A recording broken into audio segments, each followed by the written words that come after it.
Bonsoir.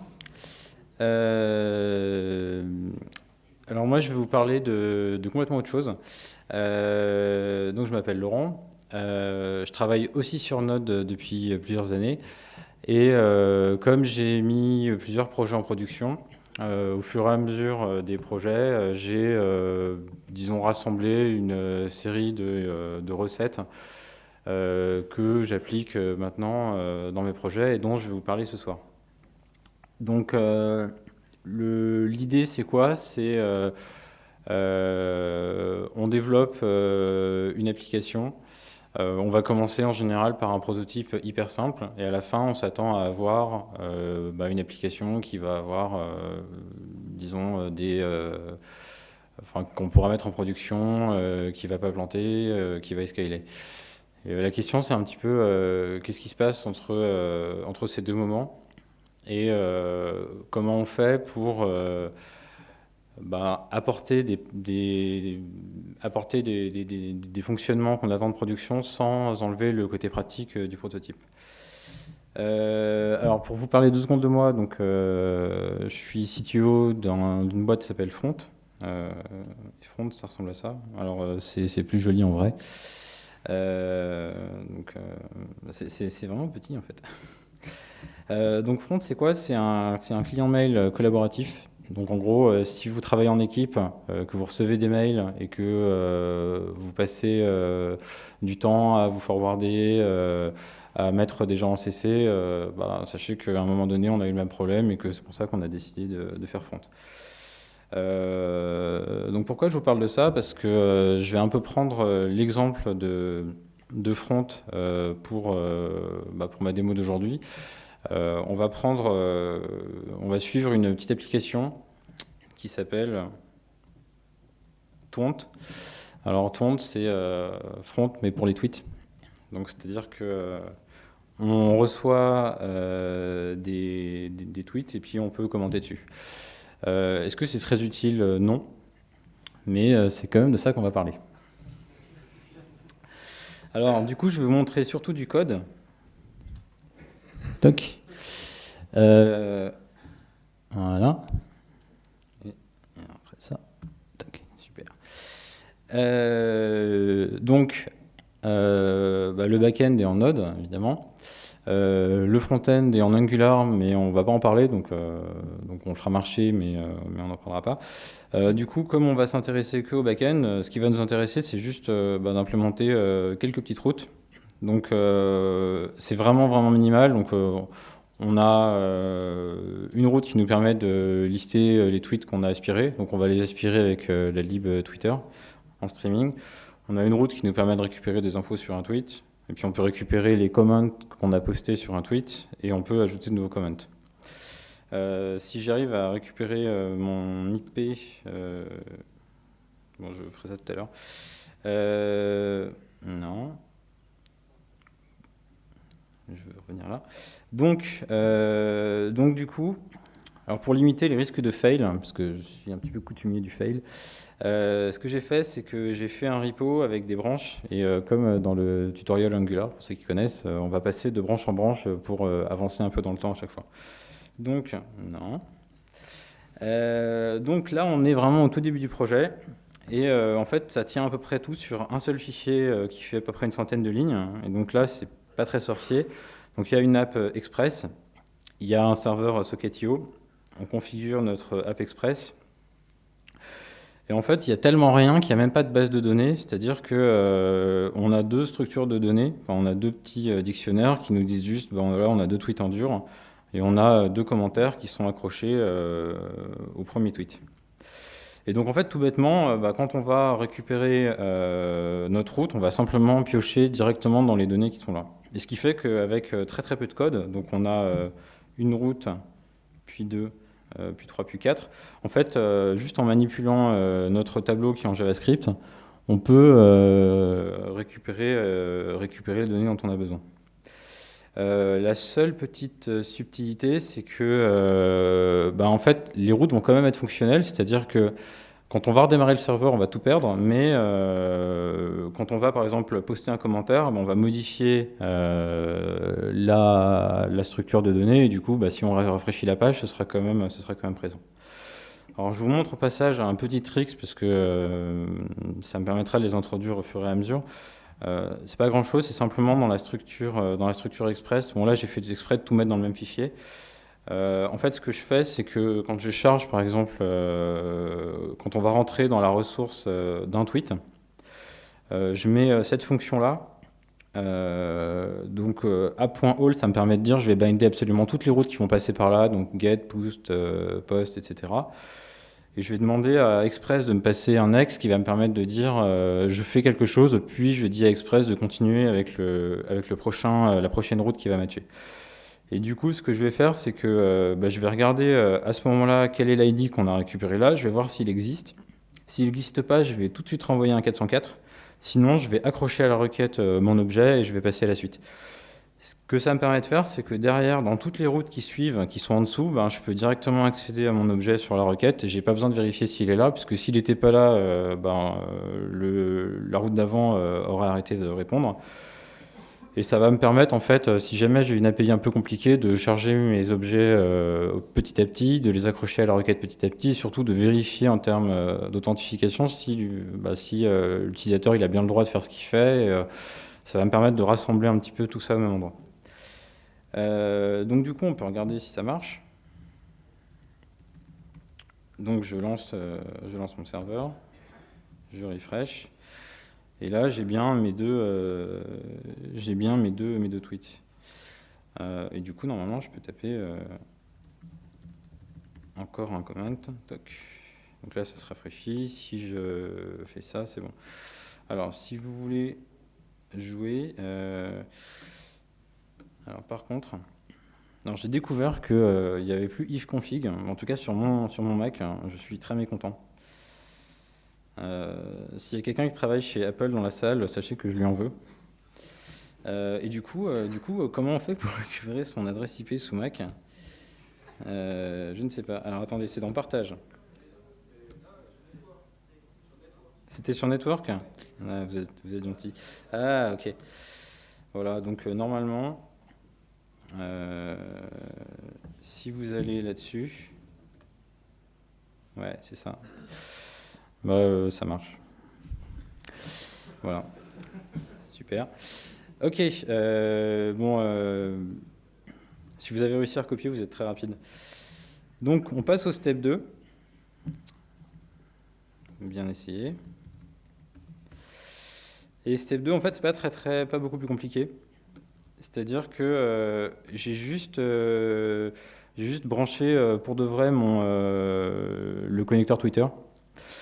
Donc j'utilise l'API de streaming, c'est-à-dire qu'il va me prévenir en temps réel de l'arrivée d'un nouveau tweet. Du coup, ce que j'ai fait, c'est que dans un fichier de config qui est pas dans le projet parce que j'avais peur de le committer, j'ai choisi un hashtag et je peux l'aspirer. Alors du coup, on va pouvoir le lancer. Par contre, je sais plus du tout lequel j'ai mis. Alors j'avais essayé de faire un truc super drôle, mais en fait j'ai eu du mal à trouver un hashtag qui tweet suffisamment, mais pas trop. Et du coup, j'ai pris le hashtag, bien essayé, j'ai pris le hashtag Le Monde. Il y a près de nombreux essais qui tweetent régulièrement. Donc du coup, voilà, j'ai mes tweets qui arrivent. Et en fait, je suis encore dans le même fonctionnement qu'avant. C'est-à-dire que j'ai toutes mes données qui sont à la base juste deux maps JavaScript. Et là, en fait, niveau code back-end, j'ai quoi ? J'ai une centaine de lignes de code. Et en fait, j'ai déjà mon application qui fonctionne. C'est-à-dire, si je travaille avec une équipe où il n'y a pas que des gens techniques, il va y avoir des designers, il va y avoir des gens qui sont chargés d'aller essayer de voir comment fonctionne, quelle est la réponse du marché par rapport au produit. En fait, eux, ils ont déjà les outils, ils peuvent déjà montrer le produit qui existe. Et en fait, très rapidement, j'ai quelque chose de très utile.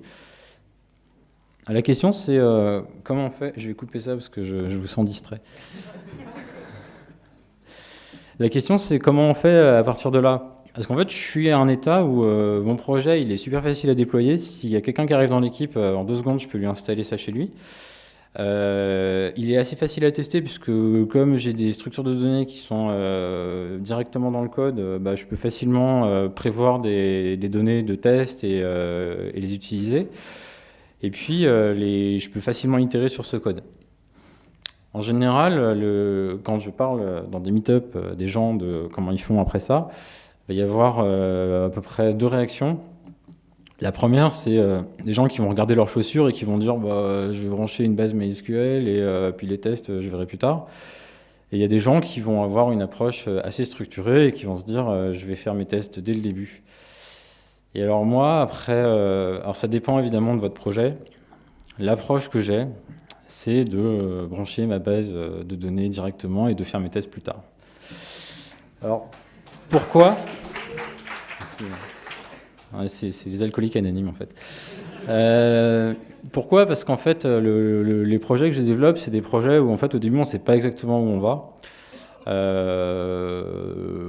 On peut investir énormément de temps pour développer une technologie, puis après l'acheter parce qu'on s'aperçoit que finalement bah, l'utilisateur il trouve ça très intelligent, très malin, mais juste c'est pas ça dont ils ont besoin. Et ce que j'ai remarqué, c'est que si on investit beaucoup de temps à construire une suite de tests, on va avoir au moins inconsciemment envie de ne pas la jeter. Et, quelque part, on se retrouve un petit peu comité dans des choix. Et le fait de rester le plus longtemps possible en mode un petit peu prototype, ça va nous aider. Donc ce qu'on va faire maintenant, c'est qu'on va faire exactement ça. On va brancher une vraie base de données en dessous. Oula, mais il y a du monde. Donc on passe au 3e step. Et là, il y a pas mal de choses qui changent. Donc ce que j'ai fait, c'est que j'ai branché un connecteur SQL. Alors pourquoi MySQL ? Parce que c'était enfin pour ce que je vais vous raconter après, mais pas de spoiler, c'était ce qui était le plus compliqué. Sinon ça aurait été trop facile. Du coup, là en fait j'avais tout mis dans un seul fichier. Maintenant j'ai un peu changé parce que comme après le code je vais le mettre en ligne, j'ai pas envie que les gens pensent que je fais n'importe quoi. Ce que j'ai fait, c'est que j'ai créé des ressources, c'est-à-dire j'ai créé une ressource tweet, une ressource comment, et tous mes appels à ma base de données, je les ai délégués là-dedans. Donc ça donne quoi ? Si vous vous souvenez tout à l'heure de ma route qui interceptait les appels à la ressource, bah, c'est la même chose, sauf que bah, maintenant le truc est délégué à la ressource. Et c'est la même chose, c'est-à-dire en asynchrone, alors que tout à l'heure c'était en synchrone, mais maintenant en asynchrone, il fait son fetch. Il accroche le tweet à la requête et bim, il passe à la suite. Ce qui fait qu'ici, en fait, j'ai toujours l'impression que ma donnée est immédiatement disponible. Et là, même système qu'avant, c'est-à-dire que... C'est ici que c'est rigolo. En fait, avec le tweet que j'ai déjà récupéré juste avant, bah, je peux immédiatement l'utiliser pour poster mon commentaire. Il y a un truc sur lequel je ne me suis pas arrêté alors que je l'avais noté à côté. C'est que, en fait, si vous regardez, quand je poste un commentaire, normalement ça marche encore. Hop, j'ouvre celui-là.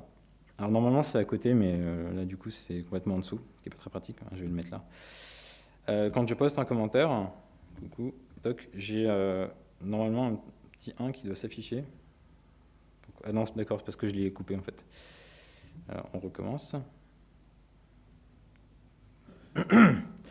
Ok, alors attendez, c'est pas grave, c'est pas grave. Voilà. Alors il faut attendre que ça arrive. Toc, donc si je fais coucou, j'ai un petit 1 qui s'affiche à côté. Ça va, j'ai même pas transpiré. Et du coup, ça veut dire que en fait, quand je poste un commentaire dans mon tweet, ça modifie aussi le tweet. Et ça, c'est plus simple à exprimer si je le mets dans une ressource. Donc, juste pour la forme, on va aller voir à quoi ressemble cette ressource. Alors, du coup, on retrouve la fonction qu'on a définie avant. Et là, ce que vous remarquez, c'est que en fait, la requête SQL elle est un petit peu cachée, parce qu'on s'est développé un petit adapteur qui n'est pas très, très compliqué, qui permet de retrouver un peu des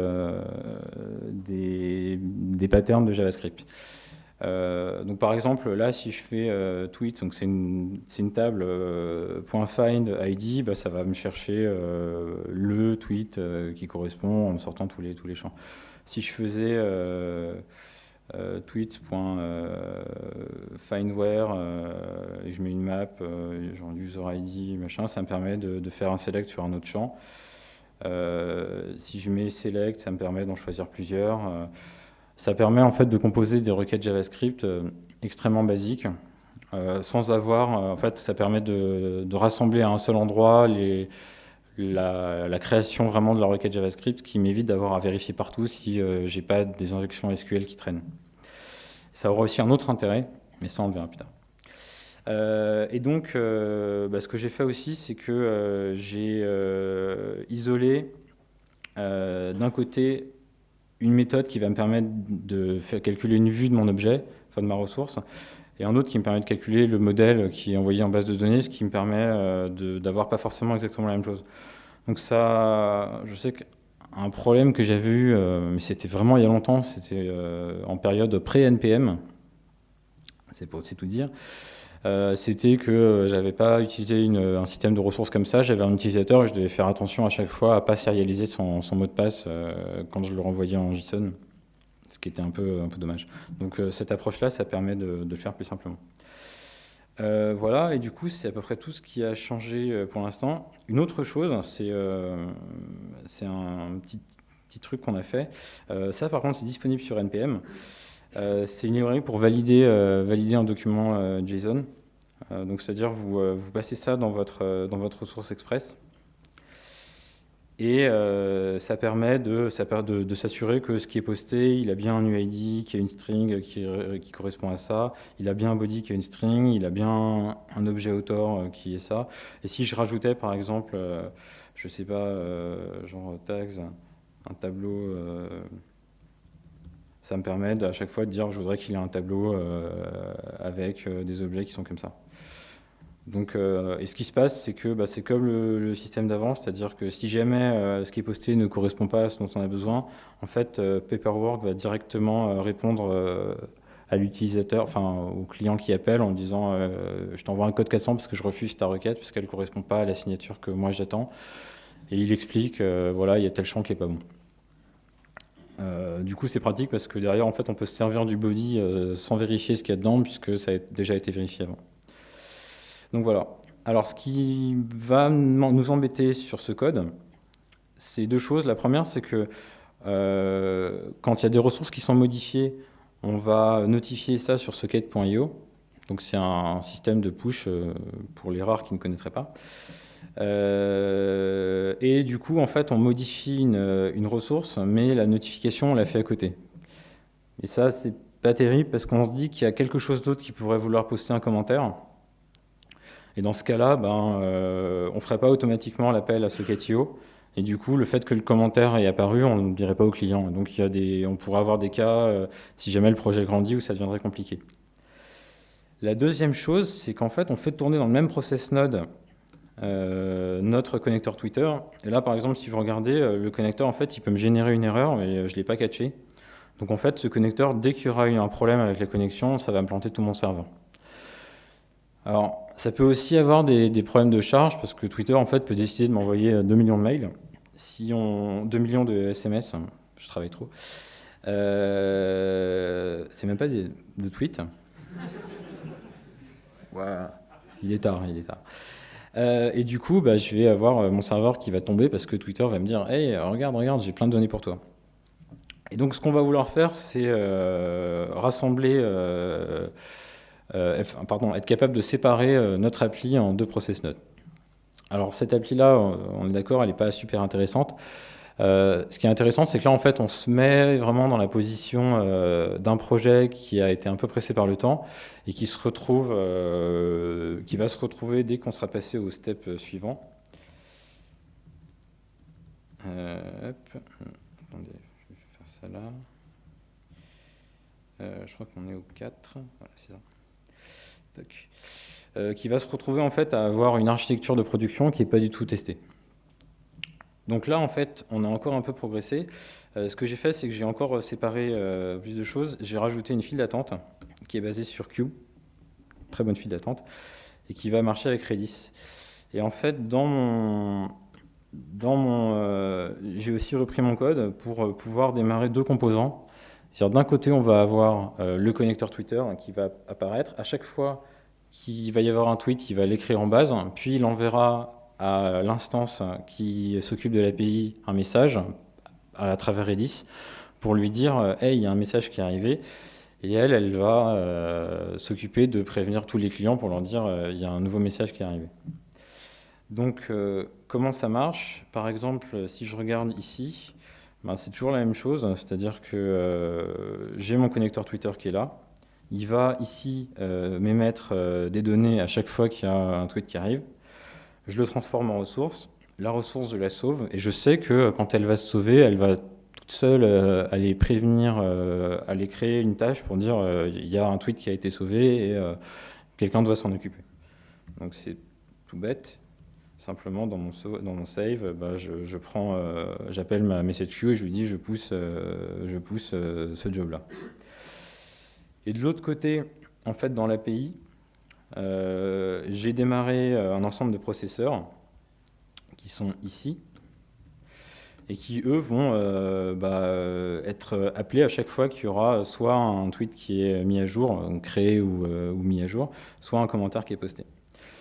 Et là, en fait, avec ça, bah, je commence à avoir ce qui se rapproche de quelque chose que je pourrais vouloir mettre en production. Est-ce que si je fais ça et ça,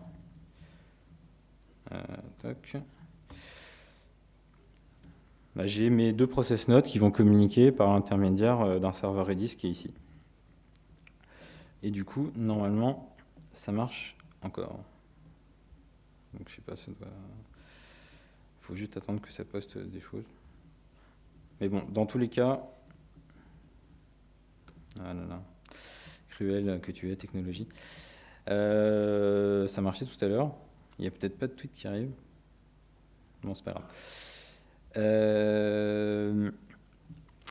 Le truc important, c'est que là, en fait, on a un problème parce qu'on a notre appli qui est devenue assez compliquée puisque maintenant, elle est distribuée, elle est connectée sur une base SQL et en fait, on n'est plus trop capable de la tester.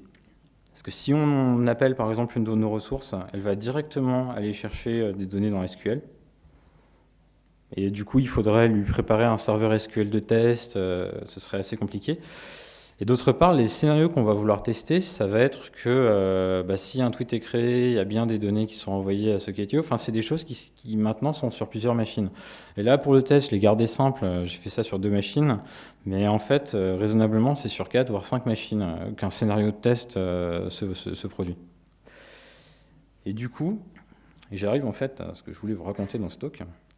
Ce qu'on a fait, c'est plusieurs choses. Déjà,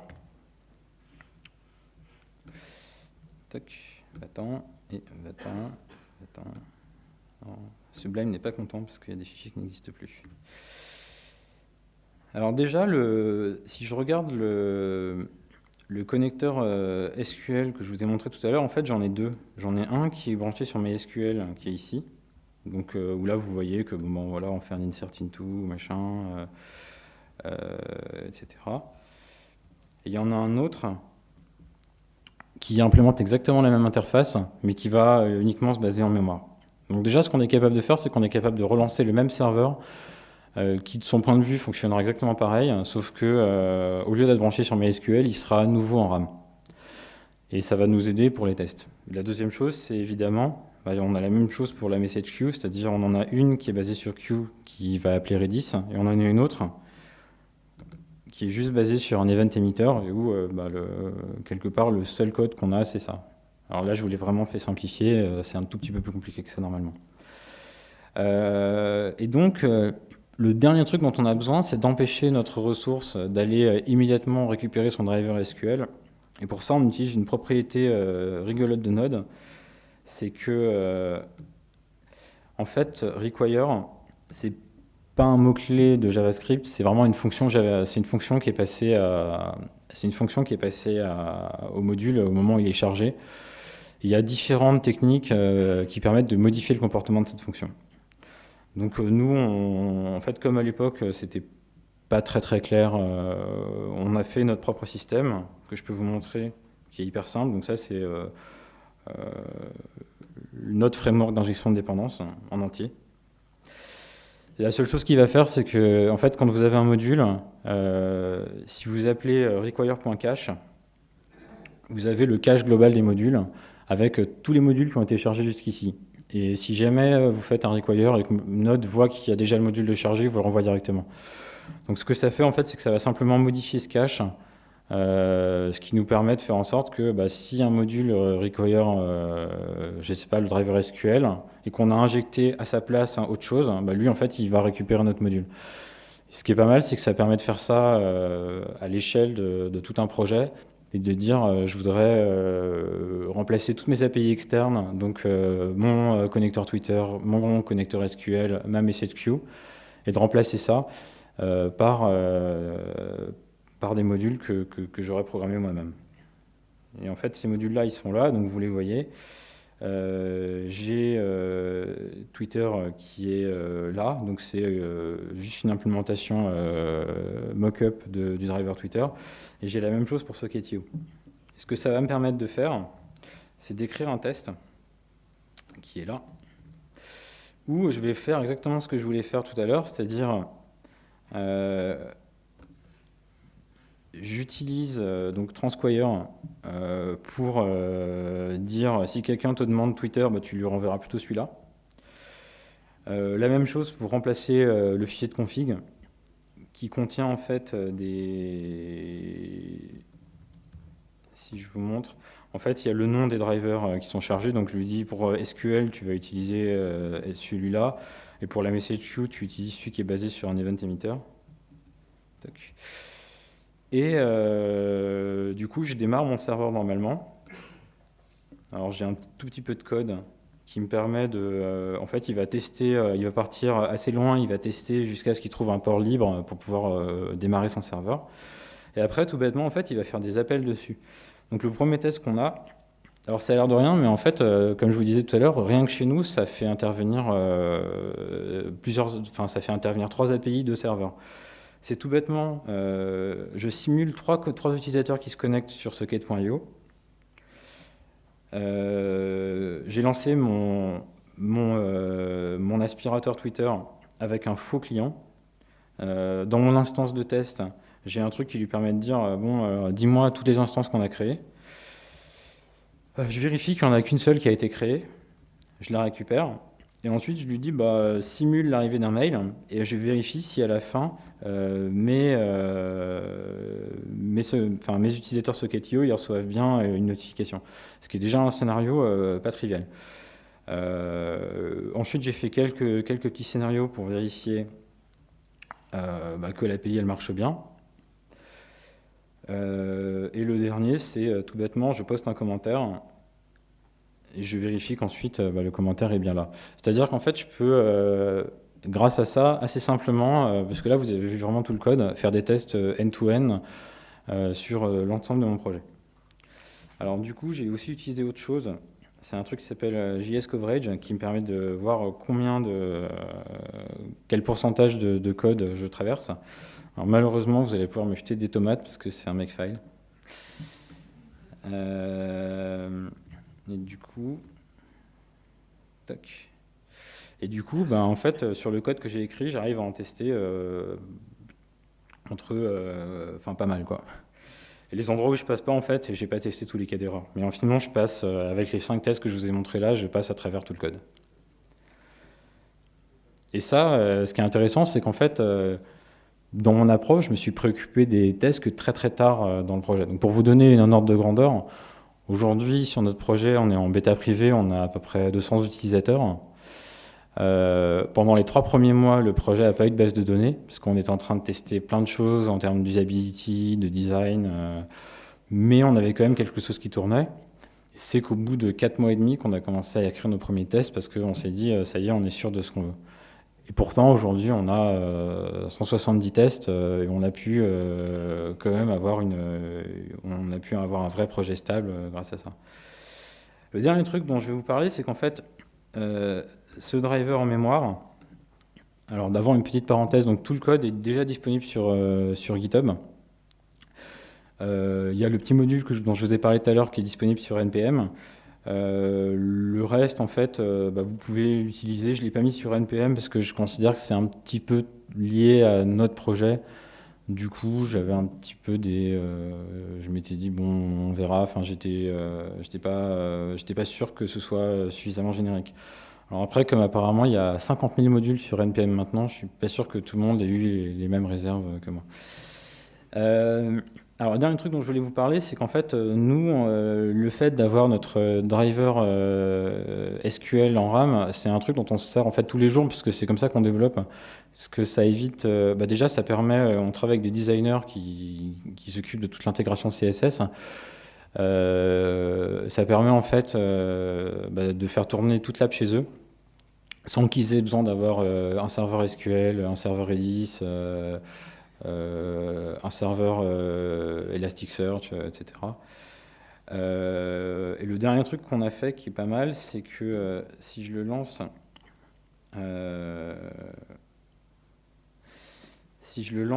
comme ça, alors j'ai compris pourquoi ça marchait pas tout à l'heure. Essaye encore. Tac. Donc là, je l'ai lancé dans un mode où il y a... tout à l'heure, en fait, on avait MySQL, Redis et 2 process. Et là, j'ai changé la config et il n'y a plus qu'un seul process et 2 drivers en RAM. Donc du coup, si je vais ici, du coup, je suis encore dans le même fonctionnement tout à l'heure. Si jamais je commande sur un tweet, en fait, ce que je peux faire, c'est que je peux dire au driver SQL de créer un snapshot. Donc ça me crée un petit fichier JSON. Et si jamais j'en crée un deuxième, je fais restore. Toc. Et en fait, il revient exactement dans l'état où il était avant. Alors, il est là. Toc. Et donc c'est bête parce que là c'est une appli simple, mais nous en fait on arrive à le faire à l'échelle d'une appli comme ça où j'ai un designer qui va travailler sur une feature.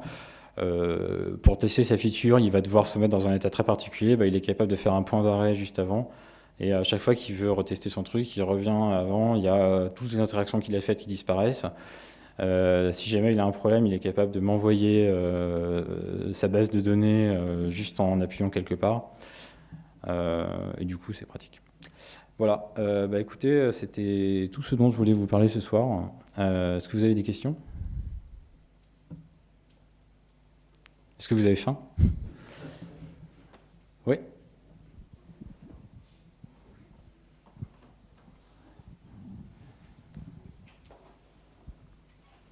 Alors, tu disais tout à l'heure que du coup tu as écrit Transquire pour faire de l'injection de dépendance. C'est un sujet qui revient assez souvent sur les mailing lists et auquel je ne me suis pas vraiment intéressé. Est-ce que tu sais quels autres modules, puisque tu n'as pas publié celui-là, quels autres modules on pourrait utiliser ? Ouais, alors il y en a un qui est pas mal qui s'appelle Enhanced Required, qui permet. En fait, le problème de celui-là, bon, nous en fait, comme on n'a jamais eu de problème avec, le code est tout petit et qu'on n'en a pas vraiment besoin de plus, on ne s'est jamais vraiment posé la question. J'avais eu l'idée, je m'étais dit, quand j'écrirai le code du talk, j'utiliserai un vrai module qui fait des choses bien, mais j'ai pas eu le temps. Du coup, le problème qu'il y a, c'est que en fait, ça va générer pas mal un côté stateful, c'est-à-dire des fois, selon l'ordre dans lequel on lance les tests, l'état du cache de Node, si on le teste pas correctement, fera que les tests vont casser si on les lance dans un ordre différent.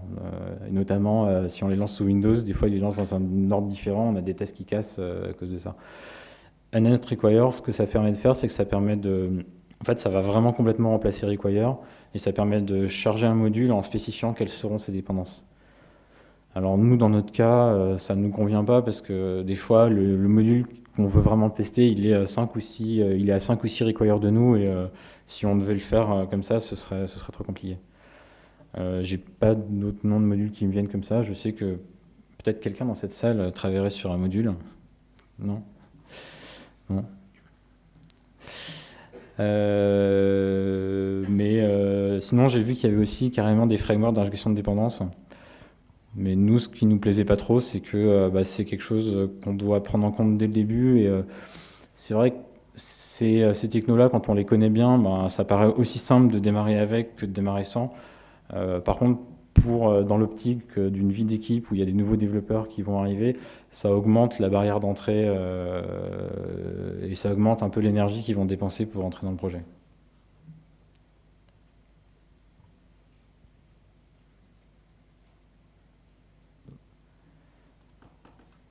Bon, je pense qu'on va s'arrêter là.